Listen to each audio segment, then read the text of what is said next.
wanted to spend some time actually going back to your experience at Tripadvisor, since that was a early travel marketplace and one that I think we can learn a lot from since it evolved. And I believe you mentioned on a previous podcast, I think it was the first round interview, about how it transitioned into being more of a transactional in nature marketplace. So could you maybe walk us through what led to that shift, and then how you were able to actually pull it off? Yeah, so TripAdvisor is a really interesting company. It was founded in 2000, so it's 25 years old now. It's one of these original Web 1.0 companies.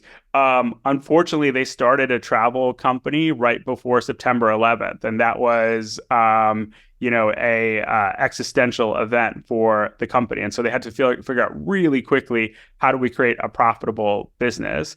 And the insight was that with the web, you could make a decision on which hotel you wanted to go to based on the reviews and opinions of other travelers versus just having to rely on a travel agent. Because back in 2000, if you wanted to book a vacation, you'd walk into a travel agent's office. They would hand you 3 different brochures with 3 different prices, and you would have to pick between them, not really knowing which hotel was going to be better and having all of them look absolutely beautiful from the brochure.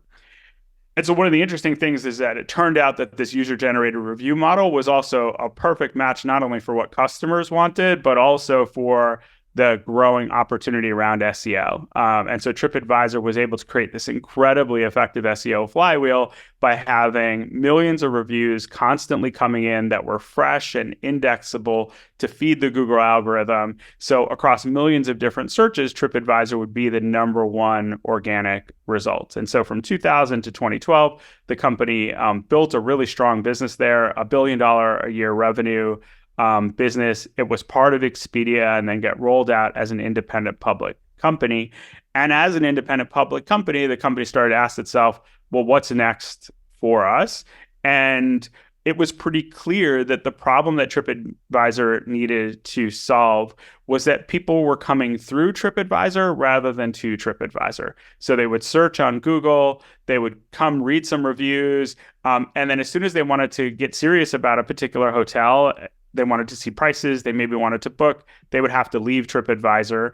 And as a result, people actually didn't really understand the value that TripAdvisor was playing. And so TripAdvisor had this really leaky bucket. It was only monetizing a very small fraction of the transactions that TripAdvisor informed. And so the company decided to add the ability to both price shop as well as to book on TripAdvisor, both for hotels as well as for restaurants and attractions. And so that started around 2012, 2013. TripAdvisor started to move from a really ad-oriented, user-generated content platform to more of a transactional marketplace, both through internal product innovation as well as through acquiring a couple of critical companies like Viator for attraction bookings and La Fourchette for restaurant reservations.